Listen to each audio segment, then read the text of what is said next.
Good morning, everyone. Welcome once again to Arnie's Fantasy World of Sports. And what a weekend it was. I mean, you got maybe one of the best games in recent memory in a World Series. Game 4, Saturday night. Back and forth it went. The Rays walk off in the weirdest of ways, right? And it had to just be a crushing blow to the Dodgers. And so last night, game 6, day off today. Wonder how will the Dodgers react after such a crushing defeat? Well, how they acted and how they reacted was they went out and licked the Devil Rays up. I mean, it was just an incredible outing by Clayton Kershaw. Lenny covered it this morning. Kershaw was not spectacular. He was gritty, and he fought. And that's all you can ask from a pitcher is that they go out and give you the very best they have. He did. The Dodgers got ahead. The last 3 1/3 was shut down by that LA bullpen. It's now 3-2. And after that 8-3 victory last night, 4-2 victory last night, we go on to game 3. You know, Arizarena still gets another hit last night. He only went 1 for 4, but the hit streak continued. Glasnow has just not been the dominator in the playoffs World Series that he was in the regular season. He did strike out 7 in 5 innings, but he gave up 4 runs and 2 homers. So now it really boils down to Tuesday night. You've got Blake Snell going for Tampa. You've got Tony Gonsolin going for LA.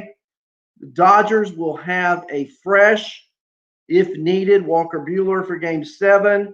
They'll also have Julio Urias. I think you'd have to look at it and say at this point, things are pointing the Dodgers' way. But look, the way the Rays have played all year, the resiliency of the Rays, do you really ever count them out? I mean, it seems like if you start to count the Rays out, about the time you do that, they bounce back and something spectacular happens, whether it's a Arozarena or a Broussard or Wendell. I mean, it's going to be someone that you don't expect. And then they've done it all year. So it's been a great series. I'm going to have to say, for as much disgruntled as we may have been, fans and fantasy players, the way the season started and the way it was handled, I've enjoyed it. I think it's been a fun season. I think the playoffs have established the best 2 teams. I think the Dodgers and the Rays are the best 2 teams in 2020. And I think the expanded playoffs have helped resolve any issues of legitimacy. You've put more teams in. You've had more teams play in playoff games than ever before. And I like it. I think from a fan standpoint, it's more exciting. It's more interesting. And let's face it, baseball was dragging their feet. Now they've done something. I think they're ahead of the way the NBA handled it. If you looked at the ratings, NBA playoff ratings were woeful. I mean, woeful. So we'll see how Snell and Gonsolin go at it on Tuesday night. That could be the last game of the season, and then we'll be talking about what to do for fantasy going into 2021. And, you know, I was thinking last night watching the game, how will Arizarena, where will he go in the draft next year? If you're in a 10-team or 12-team draft, where does he go? Who is he ahead of? We had this discussion last year about Yordan Alvarez. And, of course, Alvarez never was a factor this year. Probably drafted high. His was injury. Now, we don't know of any, season-ending situation. We knew that Yordan Alvarez last year had knee issues. We didn't know he wouldn't play. But the way Arizarena has performed, I mean, who's better? Would you rather have Arizarena or Betts in the playoffs? I'd rather have Arizarena. Yelich. I mean, and you can say, well, Yelich is a lot better. Well, I had Yelich on my fantasy team this year, and it was awful. He was horrendous. If I had to pick between Arizarena and Yelich going into next year, give me Arizarena. I can only tell you what I've experienced. And I experienced bad. When I have a bad experience with a player, it's hard to get that taste out of your mouth. That's just me. Arizarena has been a bolt of lightning. And I tell you what else is setting itself up.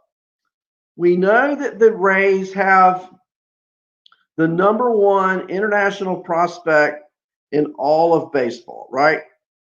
Okay. And so as we head into 2021, we've got Arizarena, who has played just an incredible playoff end of the regular season. We've got Wander Franco, who is the number one overall prospect, who plays shortstop. And we've seen Willy Adames in the World Series, the shortstop currently, not perform. I think Willy Adames has made it fairly easy to transition into 2021 from the Adames era into the Franco era. And let me share with you, the Franco era will be here to stay for as long as Tampa can pay the salary. I mean, and now I understand why they didn't bring him up this year. They don't have to worry about service time. They'll have 7 years of Wander Franco in his prime. Where I'm going with this, Tampa's only going to get better without spending any money. Now, don't know what will happen with Charlie Morton, but look, the Rays are stacked at pitching. That's one thing they have in their farm system, if nothing else, and they have more than that. So there you go. I think the rich are going to get richer, and you're going to have the other teams who didn't make it this year as far. You know, the Cubs, Cardinals. How would you like to have been the general manager for the Cardinals who traded away all this great talent?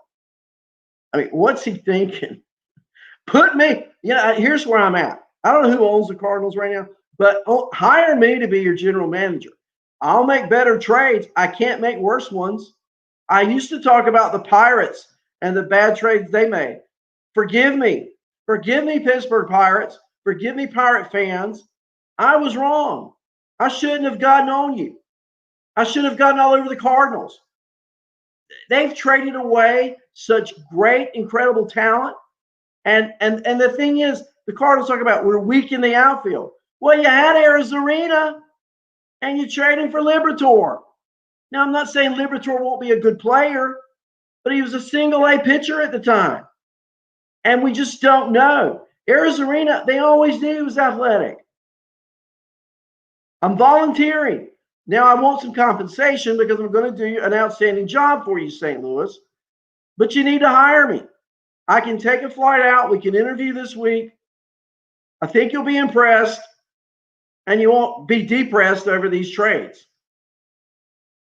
There we go. Let's talk a little fantasy football this morning on a Monday morning quarterback show. I have a fantasy team. I've told you this is my baby, I guess. I've been in this league called the Justice League, and it's judges and lawyers and 14 teams, and it's competitive. And I've won the league, and I've not won the league, but every year it's a lot of fun. And so yesterday, I'm looking at my score. I actually screenshotted my score. And late yesterday, oh, it was horrible. My opponent didn't have a quarterback, so he goes out and picks up Derek Carr, who exceeds expectations by 5 points. He has Curtis Godwin for Tampa, who exceeds his expectations by 6.5 points. And most of all, he had Devontae Adams, who I'll mention again in a few minutes, who exceeded his expectations by 22 points. I was getting killed. He had 141 points and was done. And I'm sitting on 81. I'm 60 points behind, heading into last night. And who did I have? Well, I had Russell Wilson going at quarterback, and I had a kicker for Arizona named Gonzalez. I've also got a linebacker going tonight for Chicago and his name is Roquan Smith. I'm becoming a huge Roquan Smith fan today.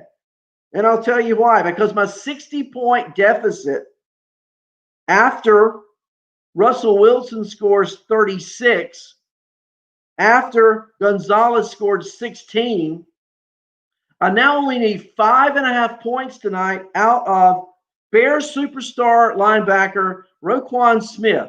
5.5 points. That's all I need, Roquan. I'm not asking for a lot. I look at Roquan's season rankings. 6 points in week 1, 7 points in week 2, 7 points in week 3, 11.5 points in week 4, 8.5 points in week 5, and 10.5 points in week 6.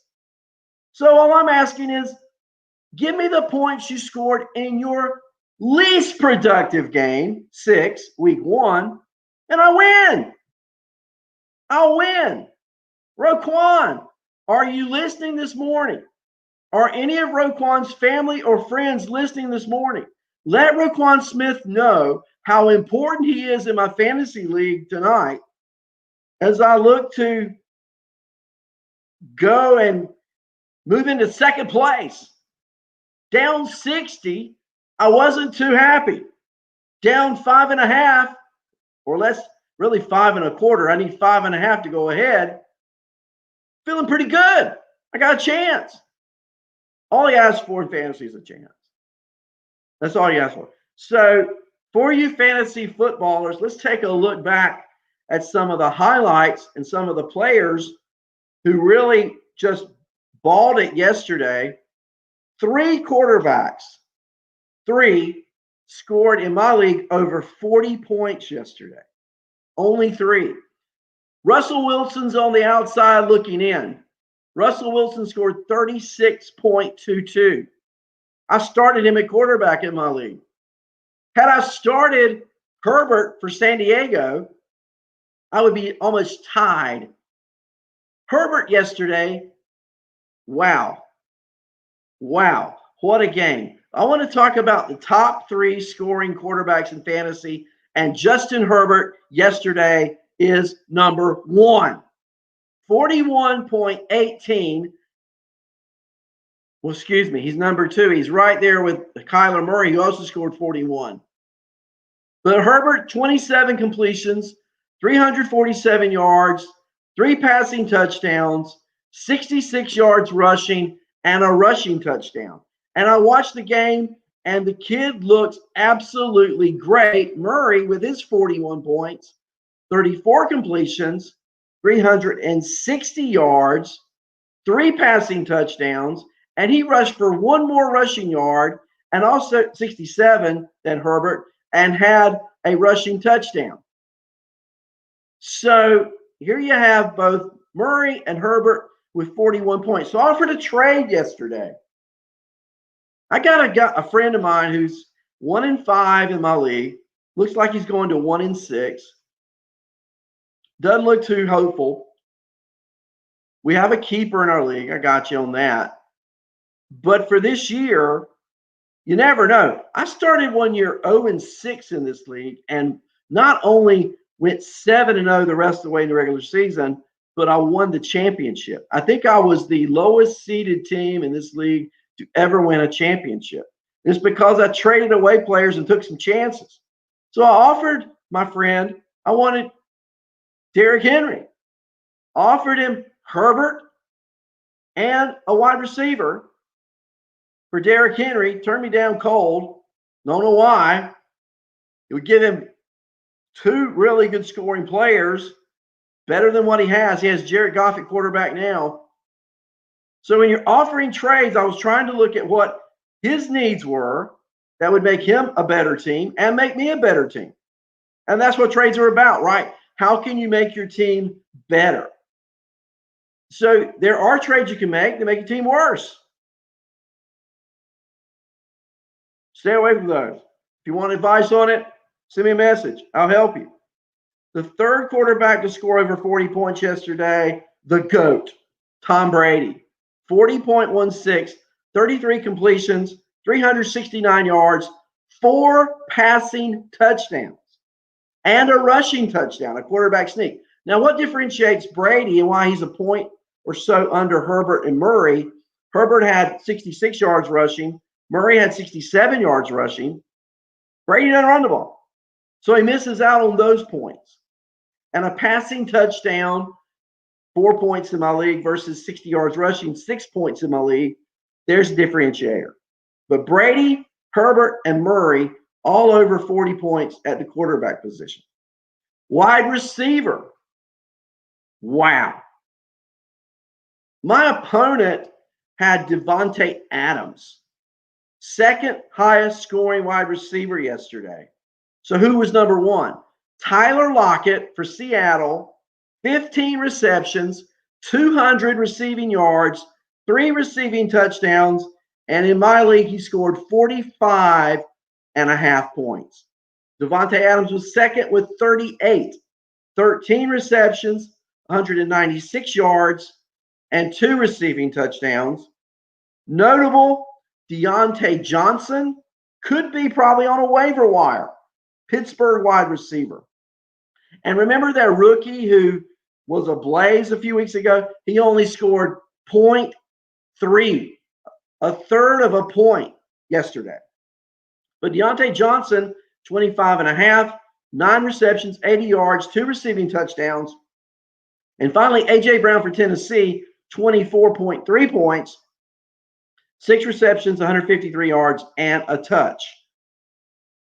So a lot of people in fantasy, including me, put a lot of value on running backs. And every week I go through the waiver wire, and there's just no one there. I mean, there's just nothing there. So what you look for at the last minute are players who are handcuffs and the main player gets injured. Well, there were 2 such players in that situation, 2 handcuffs who became or were fantasy studs this week. But if you used all your waiver pickups or your waiver wire period had ended, you didn't get any of this until late Saturday, Friday, Saturday. First announcement was that Bengals running back Joe Mixon has a bad foot, would not start, don't know how long he's out, and that Giovanni Bernard would be the number 1 running back this weekend and possibly next as well. How did Bernard do? 18 fantasy points. That's pretty good. In fact, that's really good. He went 13 for 37 rushing, but where he really was stellar, 5 catches, 59 yards, and a receiving touchdown. Another handcuff who scored almost the same points, scored 19, so he had a 1-point difference.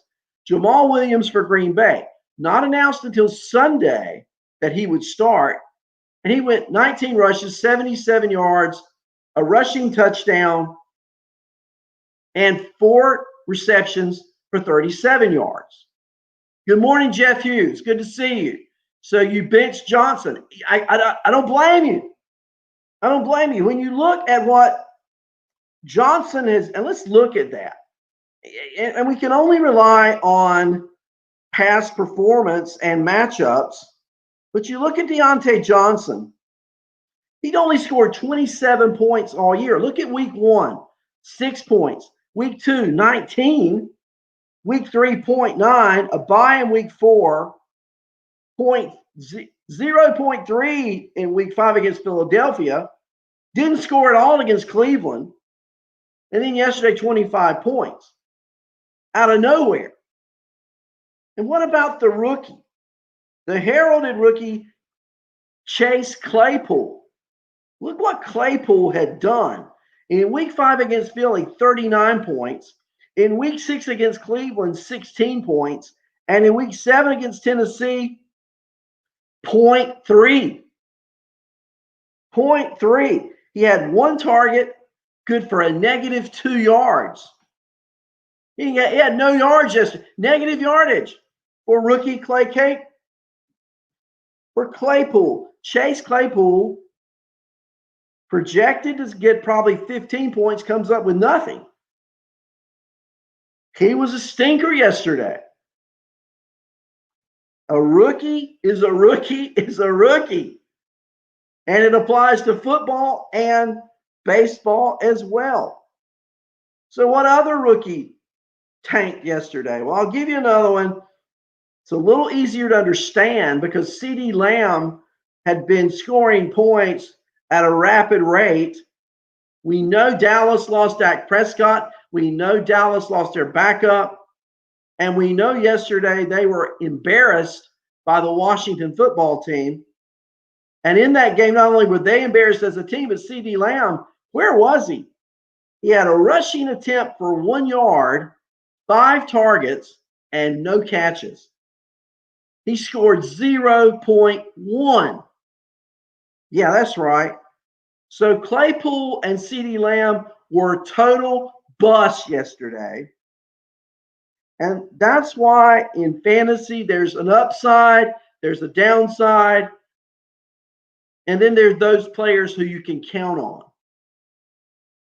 Well, Jeff, you benched Johnson and played Lamb.